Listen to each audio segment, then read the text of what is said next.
pemberitaan ini Tuhan, dalam tangan Engkau Tuhan. Kami siap untuk mendengarkannya ya Tuhan. Hanya di dalam nama Tuhan Yesus Kristus kami mengucap syukur dan berterima kasih. Glory, glory, haleluya. Amin. Puji nama Tuhan, silakan duduk. Shalom. Kita patut bersyukur pada Tuhan karena kebaikan dan kemurahan yang Tuhan nyatakan atas setiap kehidupan. Bapak Ibu Saudara yang saya kasih dalam Tuhan, pada saat ini mari kita kembali bersama melihat firman Allah yang terambil daripada kitab Wahyu pasalnya yang pertama atau pasal 1 dimulai ayat yang ke-17 dan 18. Saya akan bacakan untuk saudara sekalian Wahyu 1 ayat 17 dan 18. Ketika aku melihat dia, tersungkurlah aku di depan kakinya sama seperti orang yang mati. Tetapi ia meletakkan tangan kanannya di atasku lalu berkata, "Jangan takut. Aku adalah yang awal dan yang akhir dan yang hidup. Aku telah mati, namun lihatlah aku hidup sampai selama-lamanya dan aku memegang segala kunci maut dan kerajaan maut." Amin. Saudara yang saya kasih dalam Tuhan, inilah yang perlu kita bersama syukuri dan kita pahami lebih lagi. Sebagaimana Yohanes mengalami perjumpaan yang secara luar biasa dengan Tuhan Yesus. Penglihatan yang diberikan oleh Tuhan kepadanya penuh dengan kemuliaan, yaitu bagaimana seorang serupa anak manusia, bukan berarti bukan Yesus, tetapi adalah karena kemuliaan yang begitu hebat, Yohanes tidak mampu memberikan gambar yang jelas tentang Yesus. Tetapi dia hanya mengatakan seperti seorang serupa anak manusia. Jelas itu menunjuk kepada pribadi Yesus. Apalagi tadi dikalimatkan dengan jelas. Aku adalah yang awal dan yang akhir dan yang hidup. Aku telah apa? Mati, namun lihatlah aku hidup. Ini menunjuk kepada pribadi Yesus. Nah saudara, perjumpaan Yohanes dengan Yesus dalam sebuah penglihatan yang hebat di Pulau Patmos ini menjadikan satu perenungan yang sangat mendasar bagi setiap kita tanpa terkecuali. Tentu saudara, sikap inilah yang kita bisa pelajari ketika Yohanes berjumpa di dalam penglihatan dengan Yesus tadi. Tersungkurlah aku. Hal ini sama seperti yang dialami oleh Daniel. Bagaimana Daniel juga mendapatkan penglihatan yang serupa dengan apa yang dialami oleh Yohanes. Tersungkur, tertelungkup sampai mukanya menyentuh tanah. Proskoneo, delosor, benar-benar luar biasa, satu kerendahan hati. Banyak filosofi atau faham yang bisa dipetik di sana. Bahwa orang yang bersikap seperti itu adalah pribadi yang rendah hati. Pribadi yang menyadari keterbatasan dirinya. Pribadi yang memahami siapa yang di hadapannya, yaitu Yesus Kristus Tuhan yang penuh dengan kemuliaan. Nah saudara yang saya kasihi, inilah yang seringkali saya suarakan atau sampaikan. Khususnya buat KKS, saya sangat rindu setiap pribadi memiliki perjumpaan secara khusus dengan Tuhan. Timbulkan pertanyaan, adakah saudara pernah mengalami kata-kata tersungkur di kakinya? Saya khawatir hanya sebatas ucapan dalam doa. Aku menghampiri hadirat-Mu dan tersungkur di bawah kaki-Mu ya Tuhan. Tapi tidak pernah di bawah kaki Tuhan. Ya.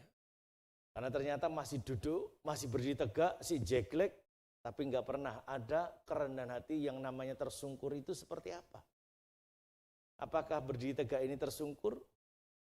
Tapi juga timbulkan pertanyaan, apakah dengan orang yang delosor itu hatinya juga benar-benar delosor di hadapan Tuhan? Tersungkur betul-betul di hadapan Tuhan? Tentu yang pertama-utama yang tahu adalah Tuhan. Tapi saudara tahu ukurannya bahwa saudara sedang tersungkur atau tidak. Saudara pribadi lepas pribadi yang bisa memahami akan hal itu. Nah saudara yang saya kasih dalam Tuhan, timbul pertanyaan tentunya, apakah Pak Hengki juga mengalami seperti itu? Saya harus katakan ya. Ketika saya lahir baru, proses menjelang kelahiran baru, maka perjumpaan dengan Tuhan ini sungguh sesuatu yang sangat luar biasa, dahsyat dan sangat memberkati. Saya tidak mampu lagi berkata-kata selain hanya haleluya, haleluya, puji Tuhan. Sambil meneratap, menangis sejadi-jadinya. Antena keluar saudara. Meler, kenapa? Karena enggak tahan lagi menghadapi hadirat Allah. Dan boleh dikatakan hampir-hampir tidak pernah berhenti dalam meratap atau menangis karena hadirat Allah yang luar biasa itu. Nah saudara, saya rindu perjumpaan saudara dengan Tuhan melahirkan satu karakter yang baru. Itu sebabnya saudara, saya tidak pernah berpikir akan hal itu sebab di dalam gereja lama saya tidak pernah diajarkan nilai-nilai itu. Ketika saya belum lahir baru dalam mengikuti gereja lama saya tidak pernah diajarkan tentang peran serta Roh Kudus yang seperti itu. Saya nggak pernah tahu. Apalagi yang namanya tersungkur dalam pengertian yang sesungguhnya tidak pernah saya pahami. Tetapi kalau kita tengok lebih dalam saudara, hari-hari ini banyakkah orang tersungkur? Ya. Tapi timbulkan pertanyaan, tersungkur karena apa?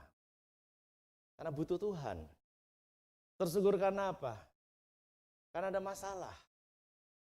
Kalau ataupun itu tersungkur. Tetapi faktanya justru hari-hari ini kita jumpai banyak sekali orang yang angkuh, yang sombong, yang tinggi hati.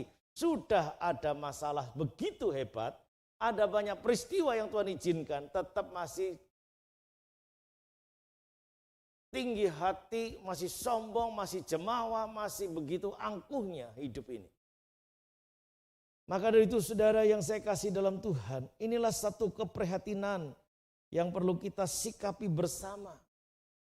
Ketika Yohanes menghadapi peristiwa itu, firman Allah berkata, jangan takut. Jangan takut. Kata jangan takut bukan Yohanes gak bisa makan. Jangan takut bukan Yohanes gak bisa bayar utang. Bukan. Tapi karena hadirat Allah yang begitu hebat, membuat ia delosor, tersungkur di kaki Tuhan. Nah saudara yang saya kasihi, demikian juga yang terjadi dalam kehidupan saya. Saya nggak pernah berpikir tentang hal ini. Karena belum pernah dapat pelajaran. Bahkan ketika saya diajak teman-teman yang kesan saya lebih rohani, ayo toh Hengki ikut yang namanya KTB. Tahu KTB? Kelompok tumbuh bersama, itu paling anti. Paling gak saya sukai karena sehari-hari firman terus yang diomongkan, terus yang didiskusikan firman Allah. Nah saya gak suka. Karena memang terlahir seorang Kristen yang bukan Kristen yang militan, hanya Kristen yang formalitas. Tidak pernah terfikir dalam benak pikiran saya kalau itu adalah bagian proses untuk pemurnian atau untuk melahirkan sebuah kehidupan yang baru. Yohanes mengalami ini karena ia punya pengalaman pribadi bersama dengan Kristus. Daniel mengalami kisah yang sama, juga adalah dalam persiapan-persiapan Allah secara khusus untuk mempersiapkan agar Daniel bisa menjadi alat Tuhan. Demikian juga ketika saya mengalami proses tersebut. Bukan gak bisa makan, bukan karena bingung bayar utang, tidak. Tapi Tuhan sedang memproses sehingga kalimat yang sama datang kepada saya secara pribadi juga demikian. Jangan takut. Aku akan memakai engkau. Aku akan memberkati engkau. Tapi saya lebih suka dengan kalimat yang Tuhan seringkali katakan. Jangan takut anakku. Aku Tuhan Allah. Wah dahsyat. Tenang dan teduh ketika mendengar kalimat itu. Nah saudara, saya rindu setiap pribadi tanpa terkecuali bisa punya pengalaman seperti itu dan harus punya momen seperti itu, harus. Setiap pribadi yang berjumpa dengan Tuhan seperti itu pasti ia tidak akan pernah bisa pedot atau putus daripada Allah. Dia akan terus intim. Apalagi kalau itu dibangun dari hari ke hari, sehingga keintiman itu benar-benar terrefleksi, terlihat dari sikap dan cara hidup kesehariannya. Yang keluar dalam perkataannya, yang ada di pikirannya, yang ada dalam perbuatannya adalah kebenaran demi kebenaran. Yang akan menjadi pagar hidup saudara dan saya, sehingga akhirnya kita akan terus terjaga dalam kebenaran itu sendiri. Oleh sebab itu saudara yang saya kasihi, ketika Tuhan berkata jangan takut, Yohanes mendapatkan penguatan secara khusus. Coba saudara kita dalami. Tersungkur di sini, apakah Yohanes dalam kesulitan yang dimaksud? Tersungkur yang ada dalam kitab Daniel juga adalah apakah dalam persoalan yang serupa? Kita lihat kitab Daniel sebentar saudara. Kitab Daniel pasal yang ke-10 ayat yang ke-7. Hanya aku, Daniel, melihat penglihatan itu, tetapi orang-orang yang bersama-sama dengan aku tidak melihatnya. Tetapi mereka ditimpa oleh ketakutan yang besar sehingga mereka lari bersembunyi. Mereka nggak lihat, tapi mereka merasakan sesuatu yang luar biasa sehingga mereka semua yang bersama dengan Daniel lari karena ketakutan yang sangat hebat. Demikianlah aku tinggal seorang diri ketika aku melihat penglihatan yang besar itu. Hilanglah kekuatanku, aku menjadi pucat sama sekali dan tidak ada lagi kekuatan padaku. Lalu ku dengar suara ucapannya, dan ketika aku mendengar suara ucapannya itu, jatuh pingsanlah aku tertelungkup dengan mukaku ke tanah. Tetapi ada suatu tangan menyentuh aku dan membuat aku bangun sambil bertumpu pada lutut dan tanganku. Katanya kepadaku, Daniel, engkau orang yang apa? Orang yang dikasihi. Camkanlah firman yang kukatakan kepadamu dan berdirilah pada kakimu, sebab sekarang aku diutus kepadamu. Ketika hal itu dikatakannya kepadaku, berdirilah aku dengan gemetar. Lalu katanya kepadaku, yuk baca bersama 2, 3. Janganlah takut, Daniel, stop di sana. Janganlah takut, sebut nama saudara sendiri-sendiri. Dalam menghadapi proses kehidupan jangan pernah takut. Selama saudara bergaul karib dengan Tuhan, selama saudara di dalam Tuhan, selama Tuhan di dalam diri saudara, jangan pernah takut. Apapun prosesnya. Apapun prosesnya. Karena Tuhan mengizinkan sesuatu terjadi tidak secara kebetulan. Tapi selalu ada maksud Allah yang tidak bisa diselami pikiran kita. Tetapi apa yang kita harus yakini dari dasar mulanya adalah Allah adalah pribadi yang sempurna. Katakan amin. Pekerjaan Allah sempurna. Amin. Oleh sebab itu kita pasti ada di dalam kesempurnaannya. Janganlah takut. Nah saudara, ketika dikatakan aku tersungkur, aku tertelungkup, lihat baik-baik saudara. Di situ adalah perjumpaan pribadi-pribadi yang akan dipakai oleh Allah. Pribadi-pribadi yang dikenan oleh Allah. Maka saya ingin saudara semua adalah pribadi yang benar-benar dikenan. Bukan berarti kemarin gak dosa, bukan berarti kemarin gak salah. Bisa salah, bisa dosa. Bahkan bisa melakukan kejahatan. Tetapi hari ini mari kita starting untuk menjadi pribadi yang dikenan, dikasihi oleh Allah. Amin. Sehingga ketika saudara berjumpa dengan Tuhan, hadirat Allah, kemuliaan Allah menyertai hidup saudara. Membuat saudara tidak punya daya, tidak punya kekuatan. Masih terlalu segar dalam ingatan saya, karena memang ini adalah sebagian hidup yang tidak terpisahkan. Ketika yang namanya masuk dalam hadirat Allah itu sukacita besar. Bahkan sepertinya tidak mau pisah dengan Tuhan. Dalam hadirat itu, kalau bahasa persekutuan tidak mau lepas dari persekutuan. Kalau dalam komunitas sedang berdoa tidak mau berhenti berdoa. Kalau sedang menyembah tidak mau berhenti untuk menyembah. Karena hadirat Allah yang luar biasa. Kalau dibuat sampai kata Daniel sampai tidak berdaya, betul. Orang yang masuk hadiratnya benar-benar tidak ada daya. Mendorong orang itu akan tertelungkup akan tersungkur, akan melakukan yang namanya proskuneo itu secara natural. Bukan diambles-ambles kayak ayo tersungkur. Enggak. Hadirat Allah yang membuat kita tidak tahan menghadapi kemuliaannya. Amin. Nah saudara, ketika saya mempunyai pengalaman pribadi berjumpa dengan Tuhan, banyak bentuk. Baik suara yang lantang seperti saudara mendengar suara saya yang seringkali disebut audible, suara langsung. Ataupun dia menampakkan dalam kemuliaannya yang dominan, saya tidak bisa melihat wajahnya karena cahaya kemuliaan yang begitu hebat. Dan seringkali saya merasakan tangan Tuhan Yesus itu terulur dan berkata, jangan takut anakku. Wow, dahsyat, tenang, teduh, indah sekali. Ya. Tetapi ada kalanya Tuhan diam 1000 bahasa, Tuhan hanya memandang. Tetapi saya mau sampaikan, pandangan Tuhan, mata Tuhan yang tertuju kepada saudara, sekalipun dia diam 1000 bahasa, bukan berarti dia tidak memberi jawab. Bukan berarti dia tidak peduli, tapi dia sedang membiarkan proses berlanjut. Proses berjalan. Tidak dihentikan proses itu sampai Tuhan menyatakan kemuliaannya. Bangkitlah. Nah saudara yang saya kasih dalam Tuhan, kita lihat perbandingannya kata tersungkur. Dalam Markus pasal yang ke-5. Kata tersungkur di sana dituliskan sebagai berikut. Markus pasal 5 ayat yang ke-22. Yuk baca bersama-sama bagian ini. 2, 3. Datanglah seorang kepala rumah ibadat yang bernama Yairus. Ketika tersungkurlah ia di depan kakinya. Kenapa dia tersungkur? Karena dia punya beban berat. Apa bebannya? Ayat 23 baca bersama. 2, 3. Dan anakku sedang apa? Bahkan hampir, nah itu persoalan.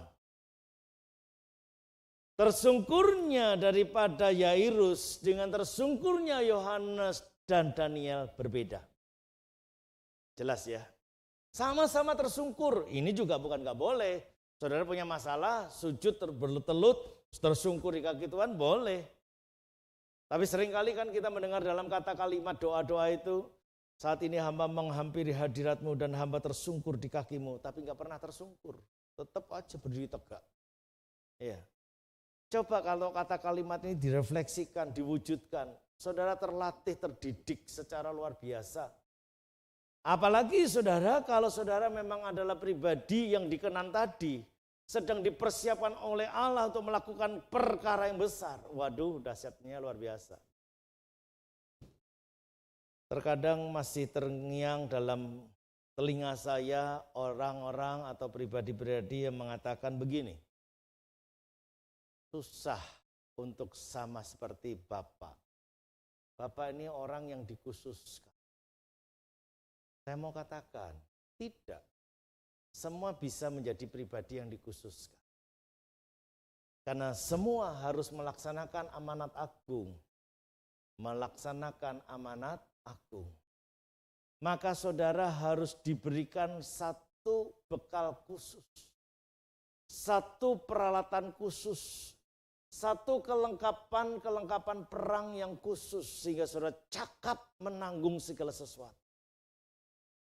Sekali lagi saudara, jangan batasi akan kuasa Tuhan dan rencana Tuhan. Banyak kan di antara kita seringkali mendengar dan biasanya juga saudara yang mengucapkan sendiri, siapa toh saya ini, saya tidak bisa apa-apa. Sinten kula menika wong namung kawula alit. Dah ngomong gitu kok rendah hati banget, itu sombong banget. Dalam diri saudara dan saya ada pribadi yang dahsyat, katakan amin. Dia adalah Allah yang hidup, yang membangkitkan saudara, yang menghidupi hidup saudara, yang akan menjadikan saudara alat yang hebat sekali untuk dunia. Jangan batasi Tuhan. Kerendahan hati bukan ucapan seperti itu. Kerendahan hati terwujud dalam sikap dan perbuatan. Oleh sebab itu saudara, kata tersungkur di sini sangat berbeda maknanya. Yairus tersungkur karena beban yang sangat serius. anaknya hampir mati. Tapi tersungkurnya Yohanes dan tersungkurnya Daniel berbeda sebab ia berjumpa dengan Allah yang dahsyat, yang penuh dengan kemuliaan. Itu sebabnya saudara, saya rindu, sangat rindu KKS memiliki waktu khusus pribadi saudara berjumpa dengan Tuhan secara khusus. Yang tersungkur seperti Yairus saja hari ini sudah mulai kurang. Begitu loro, wis golek obat apa wae. Ora mari-mari, wis golek alternatif ora apa-apa. Piye meneh. Ya. Saudara yang saya kasih, ini persoalan yang serius loh dalam kekristenan kita hari ini. Oleh sebab itu saudara, enggak heran kalau hidup kita makin compang-camping. Enggak heran kalau saudara semakin dalam kesulitan yang sangat serius. Karena kita tidak pernah memberi kesempatan untuk Allah berkarya dalam hidup kita. Kita batasi Tuhan dengan akal pikiran kita. Nah saudara yang saya kasih dalam Tuhan, itu sebabnya ketika ia berkata jangan takut, dia mau memastikan bahwa pribadi yang diam dalam diri saudara dan saya dalam pribadi yang hidup. Itu sebabnya dikatakan, aku adalah yang awal dan yang akhir dan yang hidup. Aku telah mati, namun lihatlah aku hidup. Siapa dia? Yesus Kristus. Adalah Tuhan yang saudara dan saya sembah. Adalah pribadi yang kita banggakan dalam hidup ini. Maka jangan pernah takut menghadapi proses apapun di kehidupan hari ini dan hari esok saudara ada di tangannya. Masa depan saudara ada di dalam tangan Kristus. Itu sebabnya saudara yang saya kasih dalam Tuhan. Ketika Allah berbicara melalui firman-Nya, aku telah mati namun lihatlah aku hidup. Menunjukkan kepada kita kata awal dan akhir, alfa dan omega. Menunjukkan kepada satu pribadi yang kekal. Berkekekalan. Karenanya saudara jangan pernah takut karena yang menyertai saudara dalam pengertian menyertai yang diam di dalam diri saudara dan saya adalah pribadi yang kekal. Yang gak bisa usang. Yang gak bisa expired, katakan amin. Dia tetap konsisten. Dia tetap leading, dia tetap akan menjadi pemimpin dalam hidup kita. Oleh sebab itu saudara yang saya kasih dalam Tuhan, inilah yang harus kita renungkan. Kita tersungkur, kita tidak boleh takut karena yang menyertai kita adalah pribadi yang berkekekalan. Dan yang ketiga dikatakan, dan aku memegang segala kunci maut dan kerajaan maut. Kunci maut dan kerajaan maut. Kalau kata maut saudara masih dengar, tentunya masih ingat. Hai maut, di manakah sengatmu? Maut telah dikalahkan. Yesus Kristus tidak mati selamanya. Pada hari yang ketiga, ia bangkit dari antara orang mati. Maka tadi dideklarasikan atau diproklamirkan, aku telah mati namun lihatlah aku hidup.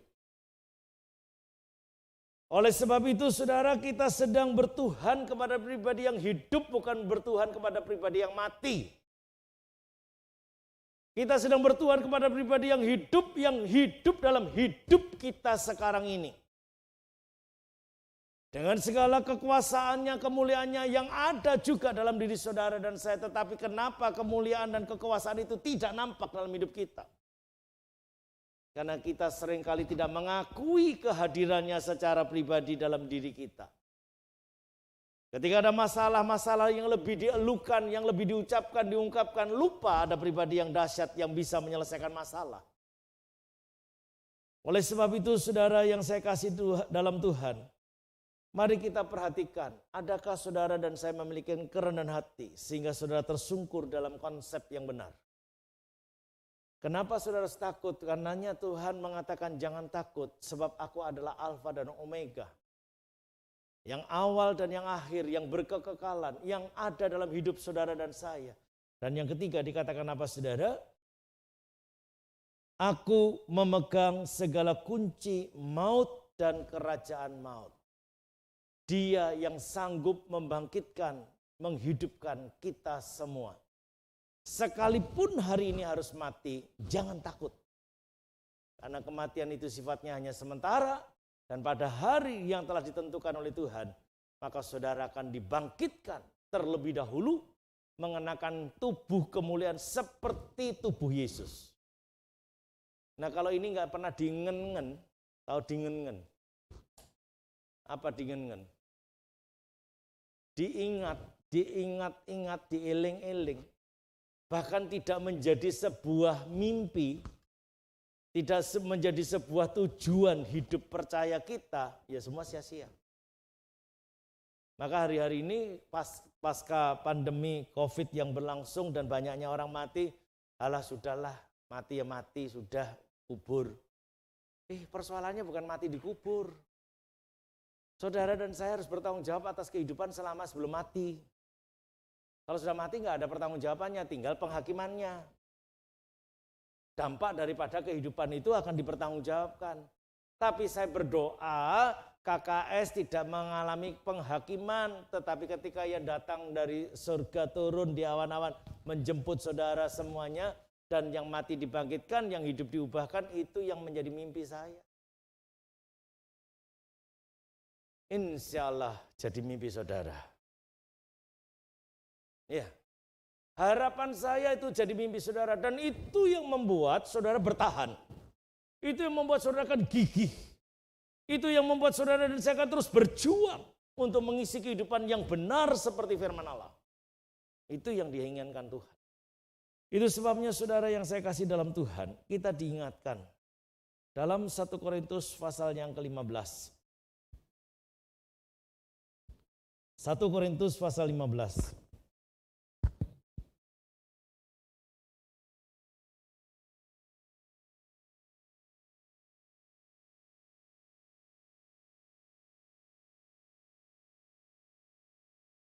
Ayat 50 dimulai, saudara-saudara, inilah yang hendak kukatakan kepadamu, yaitu bahwa daging dan darah tidak mendapat bagian dalam kerajaan Allah. Dan bahwa yang binasa tidak mendapat bagian dalam apa yang tidak binasa. Ayat 51, sesungguhnya aku menyatakan kepadamu suatu rahasia yang tidak pernah tersingkap selama berabad-abad. Kita tidak akan mati semuanya, tetapi kita semuanya akan diubah. Ini bagi yang masih hidup. Dalam sekejap mata, pada waktu bunyi nafiri yang terakhir, sebab nafiri akan berbunyi dan orang-orang mati akan dibangkitkan dalam keadaan yang tidak dapat binasa, dan kita semua akan diubah. Karena yang dapat binasa ini harus mengenakan yang tidak dapat binasa, dan yang dapat mati ini harus mengenakan yang tidak dapat mati. Hal yang senada atau serupa dengan itu dalam Tesalonika, 1 Tesalonika pasalnya yang keempat,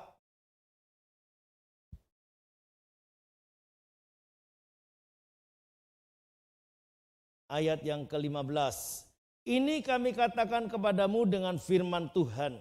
Kita yang hidup, yang masih tinggal sampai kapan? Sampai kapan? Yang dimaksud kedatangan Tuhan yang mana? Tuhan yang datang di awan-awan. Tuhan yang datang kedua kali. Ya. Sekali-kali tidak akan mendahului mereka yang telah meninggal. Sebab pada waktu tanda diberi sangkakala, nafiri, ya, yaitu pada waktu penghulu malaikat berseru dan sangkakala Allah berbunyi, maka Tuhan sendiri akan apa? Turun dari surga, dan mereka yang telah mati dalam Kristus akan lebih dahulu bangkit. Sesudah itu kita yang hidup yang masih tinggal akan diangkat bersama-sama dengan mereka dalam awan menyongsong Tuhan di angkasa, demikianlah kita akan selama-lamanya bersama-sama dengan Tuhan. Kunci maut, kunci kerajaan maut ada pada pribadi yang bernama Yesus Kristus. Aku memegang segala kunci maut dan kerajaan maut. Bagi orang percaya, kalau meninggal benar-benar ada jaminan. Tapi sekali lagi, orang percaya yang saya maksudkan bukan orang yang beragama, Kristen. Orang yang percaya adalah orang yang betul-betul Kristen. Kata lain, pengikut Kristus. Kalau definisinya pengikut itu ya apa yang dilakukan oleh Yesus Kristus, ya itu juga yang dilakukan. Kalau ia sosok yang tidak berdosa, ya kita tidak juga berbuat dosa. Kalau beliaunya adalah sosok yang penuh kasih, saudara pun adalah pribadi yang penuh dengan kasih. Gak bisa ditawar. Dan saudara, apa yang dituliskan di dalam 1 Korintus 15 dan juga 1 Tesalonika pasal 4 tadi, mengingatkan kepada kita bahwa kalau didefinisikan ia yang memegang segala kunci maut dan kerajaan maut, maut itu tidak berkuasa atas hidup orang percaya. Bahkan orang yang telah mati kesannya masuk dalam kematian itu maut, ya. Tapi ingat firman Allah mengatakan, hai maut di mana sengatmu, maut telah dikalahkannya. Oleh sebab itu saudara yang saya kasih dalam Tuhan, kita harus percaya satu perkara. Ya, satu perkara, bahwa orang yang sungguh dalam Tuhan tidak pernah ketakutan mengalami kematian. Tapi adalah syukur yang ada. Kalau nggak salah beberapa hari kemarin saya dikirim foto seorang hamba Tuhan oleh Pendeta Yohanes atau Pak Plong. Saya teliti satu demi satu. Sampai pada wafatnya, dan tadi ternyata Ibu Meni juga sahabatnya. Sampai wafatnya, saya melihat beliau meninggal dengan raut muka yang segar, walaupun kanker yang membunuhnya, alat bunuhnya. Tapi senyumnya itu tidak lepas. Saya teliti Mas Plong, saya itu senang ngulik yang gitu-gitu. Urutin satu-satu dan saya perhatikan, saya zoom, saya gedekan gitu. Ternyata meninggal dengan senyum. Menunjukkan apa? Kepasrahannya. Menunjukkan apa? Kepercayaannya. Menunjukkan apa? Hadirnya Allah dalam hidup orang ini. Walaupun kanker itu ngerogoti, itu hanya alat saja. Ya, sekali lagi hanya alat saja. Ada kok orang yang meninggal baru tertawa? Ada enggak? Bahkan hari-hari ini viral ya, baru dangdutan, jogetan, mati juga ada. Baru dakwah, tahu-tahu jelungup juga ada. Baru khotbah, tahu-tahu geluyur-geluyur jatuh juga ada. Banyak enggak? Itu hanya alat. Tapi sekali lagi, iblis tidak berkuasa atas hidup saudara. Maut tidak berkuasa atas hidup saudara. Sekalipun kesannya iblis yang merenggutnya. Tidak. Tuhan hanya mengizinkan alat untuk peristiwa tertentu menjadi alat bantunya untuk seseorang pulang kepadanya. Kitab Ibrani pasalnya kedua, ayat 14 dikatakan begini, karena anak-anak itu adalah anak-anak dari darah dan daging, maka ia juga menjadi sama dengan mereka dan mendapat bagian dalam keadaan mereka, maksudnya daging semuanya. Supaya oleh kematiannya, kematian Yesus, ia memusnahkan dia, siapa yang dimusnahkan? Yaitu iblis yang berkuasa atas maut. Seolah-olah kematian itu dalam kekuasaannya, tapi tidak. Maut telah dikalahkan, bahkan penguasa maut yang namanya iblis pun sudah dikalahkan. Gak ada yang ngamin gak apa-apa. Maka saudara gak pernah sukses. Iblis sudah dikalahkan. Iblis sudah dikalahkan. Tapi Allah membiarkan iblis saat ini masih terus bekerja. Maka rupa-rupa kejahatan masih terjadi. Menguji, menggojoh hidup saudara. Itu sebabnya sebagai seorang beriman kita harus tahu bahwa apa yang sedang diizinkan oleh Allah ini jangan membuat kita tawar hati, justru kita makin kuat dalam Tuhan. Makin delosor, makin tersungkur, tertelungkup. Menyadari ketidakmampuannya, memahami pribadi yang dahsyat, yang luar biasa, yang tidak ada yang mustahil baginya itu. Maka dari itu saudara, ia memusnahkan dia yaitu iblis yang berkuasa atas maut. Dan supaya dengan jalan demikian ia membebaskan mereka yang seumur hidupnya berada dalam perhambaan oleh karena takutnya kepada maut. Saudara dan saya sudah tidak lagi menjadi hamba maut, katakan amin. Tidak lagi menjadi hambanya iblis, amin.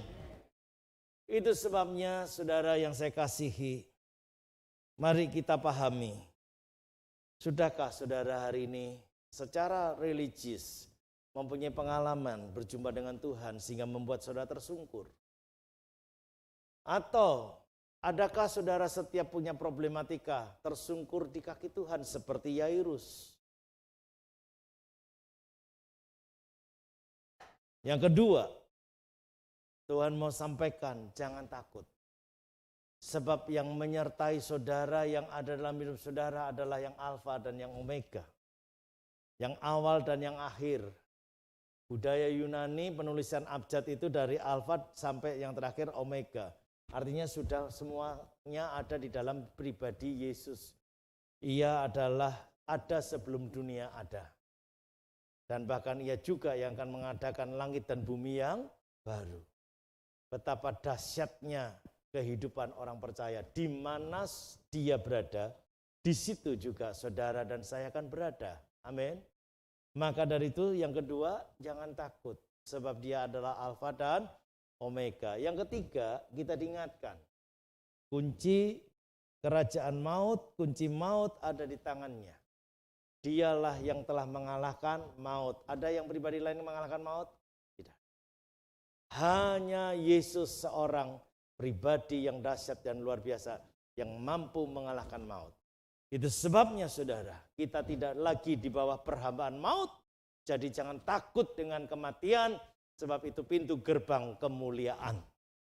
Maka dari itu sekali lagi saudara, mari kita syukuri bahwa apa yang Tuhan buat dan lakukan dalam kehidupan kita bukan secara kebetulan, tapi semuanya adalah sesuatu yang indah yang diberikan oleh Tuhan bagi setiap orang yang benar-benar percaya kepadanya. Yesaya pasal 43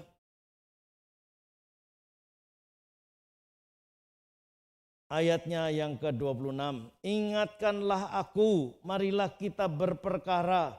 Kemukakanlah segala sesuatu supaya engkau nyata benar. Bapa leluhurmu yang pertama sudah berdosa dan juru bicaramu telah memberontak terhadap aku. Jadi aku terpaksa menajiskan pemimpin-pemimpin tempat kudus dan terpaksa menyerahkan Yakub untuk ditumpas dan Israel untuk dinista. Baca gini sudah mulai ngeri saudara. Ngeri enggak? Yakub, Israel, umatnya, secara pribadi, secara nation, kebangsaan. Kalau Yakub berarti pribadi, kalau Israel berarti berbicara tentang kebangsaan. Allah nggak ragu-ragu untuk menumpas. Jadi jangan ada seorang pun di antara kita yang sombong. Mari kita tersungkur di kaki Tuhan. Dan kita diingatkan tadi, ingatkanlah aku kata Tuhan. Marilah kita berperkara. Mari kita bicara pada Tuhan. Tuhan, Engkau berjanji. Tuhan, Engkau berfirman. Ketika saudara dan saya mengingatkan Tuhan seperti itu, Tuhan juga mengingatkan kita. Adakah apa yang telah kukatakan kamu lakukan? Adakah yang aku perintahkan kamu kerjakan? Dan ketika itu nyambung, jadilah mujizat, jadilah jawaban. Tapi yang terjadi dalam kehidupan kita justru kita berperkara, nuding nyalahke Gusti Yesus terus. Tuhan maunya apa sih Tuhan? Cek nemennya toh Tuhan, kok nggak adil banget sih Tuhan? Dia lebih buruk dari saya kelakuannya, kok tetap diberkati? Nah ini yang nggak pernah nyambung. Makanya nggak heran hidup kita makin hari makin nggak karu-karuan. pada saat ini kita diingatkan sekali lagi, mari kita tersungkur di kaki Tuhan dengan konsep yang benar. Dan jangan takut, sebab yang menyertai yang ada dalam hidup saudara dan saya adalah pribadi yang hidup, Alfa dan Omega, yang berkekekalan, yang berdaulat. Yang ketiga, ia juga yang memegang kunci maut dan kerajaan maut. Dia yang menentukan saudara kemana dan jadi apa. Amin. Tuhan Yesus memberkati. Mari kita berdoa. Bapa di surga, terima kasih untuk kesempatan yang baik dan yang indah pada saat siang hari ini. Engkau telah mengingatkan kembali kepada kami melalui pengajaran firman-Mu Tuhan, biarlah kami paham bagaimana kami harus merendahkan diri, rendah hati di hadapan Tuhan. Kami makin menyadari keberadaan kami, ketidakberdayaan kami. Dan kami mengakui hanya Engkau-lah yang mampu melakukan segala perkara. Oleh sebab itu Tuhan, terima kasih untuk pengajaran yang Kau berikan. Dan biarlah kami tidak takut untuk menjalani proses hidup, sebab pribadi yang diam dalam hidup kami adalah pribadi yang Alfa dan yang Omega, yang berkekekalan, yang hidup dalam hidup kami saat ini. Kami percaya Engkau sanggup melakukan segala perkara. Demikian juga Tuhan, kami tidak pernah takut menghadapi semua proses sekalipun maut diperhadapkan. Karena Engkau yang mempunyai kunci kerajaan maut. Karenanya Bapa, kami bersyukur bahwa kami telah diselamatkan. Dan kami telah menjadi milik kepunyaan Allah. Terpujilah nama-Mu ya Bapa. Kami bersyukur Engkau melihat setiap pergumulan umat-Mu tanpa terkecuali. Di dalam nama Tuhan Yesus. Haleluya. Amin. Mari kita siapkan hati untuk menerima tubuh dan darah Tuhan. Para pelayan sudah maju ke depan.